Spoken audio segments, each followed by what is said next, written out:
नमस्कार दोस्तों, स्वागत है आपका मेरे चैनल कॉमिक्स लाइफ में। शुरू करते हैं मनोज कॉमिक्स की एक और मज़ेदार कॉमिक्स, सुनहरा जंगल। सुनहरा जंगल, लेखक बिमल चटर्जी, चित्रांकन वी हल्बे। चंदनगढ़ के राजा प्रताप सिंह का इकलौता बेटा राजकुमार शत्रुजीत बड़ा ही दयालु और नेक इंसान था। उसे शिकार खेलने का बड़ा शौक था। राज कार्य में अपने पिता का हाथ बटाने के बाद जब कभी भी उसे फुर्सत मिलती, वह शिकार खेलने बीहड़ जंगलों में पहुंच जाया करता था। इसी तरह जब एक दिन राज कार्य से उसे फुर्सत मिली, मुझे शिकार पर जाने की आज्ञा दीजिए पिताश्री, कोई काम काज न होने के कारण मन बहुत अशांत है। जरूर जाओ बेटा, लेकिन इस बार तुम शिकार के लिए कहाँ जाओगे? आसपास के जंगलों के तो सारे भयानक जानवर तुम्हारे हाथों पहले ही मारे जा चुके हैं।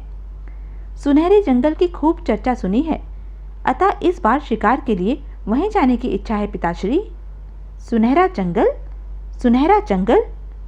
फिर इससे पहले कि राजा प्रताप सिंह राजकुमार से कुछ कहते, क्षमा करें महाराज, राजकुमार को उस भयानक जंगल में जाने की आज्ञा कदापि न दें। उस जंगल के विषय में आप सब कुछ अच्छी तरह जानते हैं। हमारे देश के सैकड़ों लोग वहां जाकर पहले ही अपने प्राणों से हाथ धो चुके हैं। सभी दरबारियों ने भी महामंत्री की बात का समर्थन किया। महाराज, महामंत्री जी ठीक ही कहते हैं, राजकुमार का सुनहरे जंगल में जाना बिल्कुल भी उचित न होगा। हाँ महाराज, सुना है वहाँ किसी दुष्ट जादूगर का राज है, जो वहाँ हर आने वाले को या तो मौत की घाट उतार देता है अथवा कैद कर लेता है। सुनने में यह भी आया है महाराज कि वहाँ के वन जीव आदि सभी उस जादूगर के गुलाम है, वे किसी को भी वहाँ फटकने नहीं देते।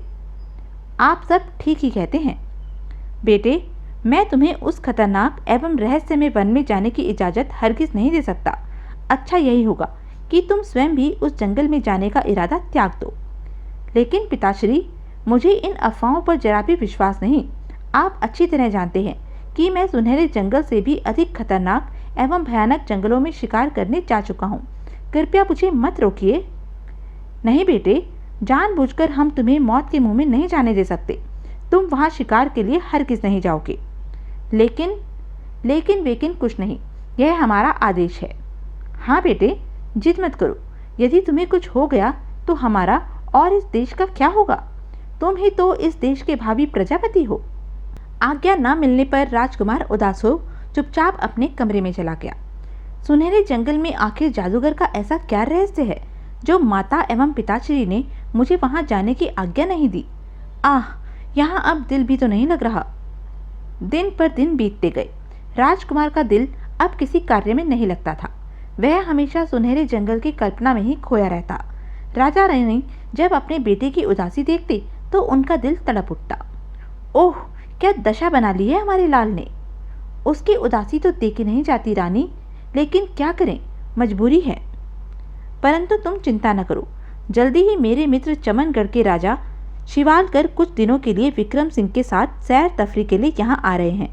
मुझे विश्वास है विक्रम सिंह के साथ राजकुमार का दिल अवश्य बहल जाएगा और वह सुनहरे जंगल में जाने का विचार त्याग देगा।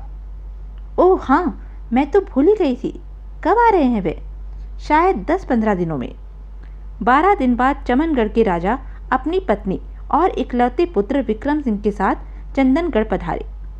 आहा मित्र, आज काफ़ी वर्षों पश्चात तुम्हें देखकर मुझे हार्दिक प्रसन्नता हो रही है। मुझे भी भाई। मित्र, इससे मिलो, यह मेरा बेटा विक्रम है। प्रणाम चाचा जी। जीते रहो बेटा। पिताश्री, आपने कहा था कि आप मेरा परिचय भाई शत्रुजीत सिंह से कराएंगे। अरे हाँ, मैं तो भूल ही गया। मित्र प्रताप, कहाँ है तुम्हारा लाडला शत्रुजीत? अब मैं तुम्हें उसके बारे में बताऊं क्या मित्र? उसके लिए तो हम स्वयं भी बहुत चिंतित हैं।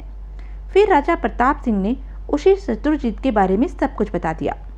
यह तुमने बहुत ही अच्छा किया प्रताप, जो उसे सुनहरे जंगल में नहीं जाने दिया। मैंने भी बहुत कुछ सुना है उस खतरनाक जंगल के बारे में। मेरे बेटे ने भी वहां जाने की इजाज़त मांगी थी, लेकिन मैंने मना कर दिया। तो यहाँ भी सुनहरे जंगल का आतंक छाया हुआ है। चाचा जी, भाई शत्रुजीत कहाँ हैं? मैं उनसे मिलने के लिए बहुत व्याकुल हूँ। वह शाही बाग में ही कहीं उदास बैठा होगा। ठहरो, मैं तुम्हारे साथ किसी को भेजता हूँ। सुनो दासियों, तुम युवराज को शत्रुजीत के पास शाही बाग में ले जाओ। जो आज्ञा महाराज। दासियां राजकुमार विक्रम सिंह को लेकर शाही बाग में पहुंची। वे रहे राजकुमार। ठीक है, अब तुम सब जा सकती हो। राजकुमार विक्रम सिंह शत्रुजीत के पास पहुंचा। भाई शत्रु, यहाँ अकेले बैठे क्या कर रहे हो तुम? तुम यहाँ कैसे आए? मेरी शांति में दखल अंदाजी करने की तुम में हिम्मत कैसे हुई? लगता है भैया तुमने मुझे पहचाना नहीं। मैं चमनगढ़ के राजा शिवालकर जी का पुत्र विक्रम सिंह हूँ। आहा, विक्रम भैया। विक्रम का परिचय जानकर राजकुमार की उदासी तुरंत दूर हो गई। क्षमा करना भाई विक्रम, मैं झुंझलाहट में तुमसे कुछ गलत कह गया। मैं तुम्हारी झुंझलाहट और उदासी का कारण जान चुका हूँ भैया। मेरी उदासी का कारण तुम जान चुके हो? वह कैसे? चाचा जी के मुख से। और भैया, तुम्हें यह जानकर आश्चर्य भी होगा कि मैं स्वयं भी सुनहरे जंगल जाने की इच्छा रखता हूँ, परंतु पिताश्री की आज्ञा के कारण अभी तक जा नहीं पाया। ओह, अब तो मुझे तब तक चैन नहीं मिलेगा जब तक मैं सुनहरे जंगल का एक बार भ्रमण नहीं कर लूँगा। तब क्यों ना हम ऐसा करें कि आज ही रात चुपचाप यहाँ से सुनहरे जंगल की ओर निकल चलें। अब तो हम 1 और 1 11 हो गए हैं। विचार तो तुम्हारा बुरा नहीं भैया, लेकिन हमारे पीछे हमारे माता पिता पर क्या बीतेगी? बीतेगी क्या? समझ जाएंगे कि हम अपनी उत्सुकता पर काबू नहीं रख सके, और फिर उन्हें यह जानकर कि हम दोनों साथ गए हैं ज़्यादा दुख भी नहीं होगा। फिर हम कुछ दिनों में ही तो वापस लौट आएंगे। तब ठीक है, हम लोग आज रात ही यहाँ से निकल चलेंगे। फिर दोनों सफ़र के लिए अपनी योजना बनाने लगे, और उसी रात हमें मार्ग बदलकर सुनहरे जंगल की ओर जाना होगा, वरना हो सकता है पता लगने पर चाचा जी हमारा मार्ग रोकने की कोशिश करें। बिल्कुल ठीक, चलो उस तरफ से चलें। लेकिन बदकिस्मती से जल्दी ही दोनों राजकुमारों के गायब होने का पता सबको चल गया और पूरे राजमहल में हंगामा मच गया। जरूर वे दोनों सुनहरे जंगल की ओर गए होंगे। उफ, अब क्या होगा? हाय मेरा लाल! महाराज, जल्दी कुछ कीजिए। यदि वे दोनों सुनहरे जंगल में प्रविष्ट हो गए तो अनर्थ हो जाएगा। हाँ, कुछ तो करना ही होगा। सेनापति जी, आप एक काम कीजिए, सुनहरे जंगल में प्रविष्ट होने वाले तमाम मार्गों की नाकाबंदी करवा दीजिए। वे दोनों किसी भी हालत में उस खौफनाक जंगल में प्रविष्ट नहीं होने चाहिए। मैं अपनी ओर से पूरी चेष्टा करूंगा महाराज। और सेनापति ने राजा प्रताप सिंह की आज्ञा का मुस्तैदी से पालन करते हुए सुनहरे जंगल में प्रविष्ट होने के तमाम मार्गों की नाकेबंदी कर दी। ध्यान रहे, कोई भी जंगल में प्रविष्ट न होने पाए, और राजकुमार शत्रु व विक्रम भीतर प्रविष्ट होने की कोशिश करें तो उन्हें तुरंत पकड़ लिया जाए। यह महाराज की आज्ञा है। ठीक है हुजूर। उधर दोनों राजकुमार तेजी से अपने घोड़े दौड़ाते हुए एक अन्य मार्ग से होते हुए भोर होते ही एक घाटी में जा पहुंचे। कितनी भयानक लग रही है यह घाटी। हाँ भैया, मनुष्य तो क्या, यहाँ पशु पक्षी तक का दूर दूर तक नामो निशान दिखाई नहीं दे रहा। हमें अब उत्तर की ओर बढ़ना चाहिए, उसके बाद पश्चिम से होकर हम सुनहरे जंगल में प्रविष्ट। राजकुमार शत्रुजीत अभी अपना वाक्य पूरा भी नहीं कर पाया था कि किसी के कराहने की आवाज ने उन्हें चौंका दिया। आह! अरे, यह कराहने की आवाज कैसी? आई, मदद करो, कोई मुसीबत में मालूम पड़ता है। हाँ, आवाज उस पहाड़ की ओर से आ रही है। चलो चलकर देखते हैं। दोनों अपने अपने घोड़े सरपट दौड़ाते हुए उस ऊंचे पहाड़ के पास पहुंचे। भैया, वह देखो! उफ, किस दुष्ट ने किया है उनके साथ ऐसा अत्याचार। आह, मदद करो, हमारी मदद करो। भाई विक्रम, तुम नीचे ही रुको, मैं ऊपर जाकर उनकी मदद करता हूँ। ठीक है। परंतु शत्रुजीत अभी पहाड़ पर कुछ ही ऊपर चढ़ा था कि दूसरे ही क्षण, ओह, यह भयानक राक्षस कहाँ से आ मरा? यदि एक भी पत्थर ऊपर आ गिरा तो बचना असंभव है, परंतु उस दुष्ट से निपटने के लिए ऊपर पहुंचना भी जरूरी है। किसी तरह राक्षस द्वारा फेंके जा रहे भारी पत्थरों से बचता बचाता शत्रुजीत संभल कर ऊपर चढ़ने लगा। हे ईश्वर, शत्रुजीत की मदद करना। राजकुमार शत्रुजीत अथक परिश्रम के पश्चात आखिरकार पहाड़ की चोटी पर पहुंचने में सफल हो ही गया। हा हा हा हा, तुम दोनों भी नहीं बचोगे, मैं तुम्हें भी मारकर खा जाऊंगा। परंतु राजकुमार शत्रुजीत ने बिना भयभीत हुए एक झटके के साथ म्यान से तलवार खींच ली। दुष्ट, मुझे खाने के लिए पहले अपने दांत संभाल। और कहने के साथ आई, वो मारा, शाबाश भैया। राक्षस अभी अपनी पीड़ा पर काबू भी नहीं कर पाया था कि आई, हाय मेरी आंख। एक हाथ के कटने और आंख के फूटने से राक्षस क्रोध से पागल हो राजकुमार को पकड़ने के लिए इधर उधर हाथ पैर मारने लगा। अरे मूर्ख इंसान, अब मैं तुझे जिंदा नहीं छोड़ूंगा। चट्टानों की चोट से बचने के लिए शत्रुजीत एक स्थान पर छुप गया। यदि यह ऐसे ही पागलपन में हाथ पैर चलाता रहा तो जल्दी ही पूरा पहाड़ छोटे छोटे कंकड़ पत्थरों में परिवर्तित हो जाएगा और उन दोनों साधुओं के साथ साथ मैं भी मारा जाऊंगा। क्या करना चाहिए? तभी सहसा एक युक्ति उसके मस्तिष्क में आई और अगले पल वह पत्थरों की चोट से अपने आप को बचाता हुआ पहाड़ के अंतिम छोर पर पहुंच गया, जहां से धरती की दूसरी सैकड़ों फुट थी। फिर वह जोर से चिल्लाकर बोला, अरे अंधे मूर्ख राक्षस, वहां क्या हाथ पैर चला रहा है? यदि साहस है तो अपनी बाईं और आगे बढ़, मैं यहाँ हूँ।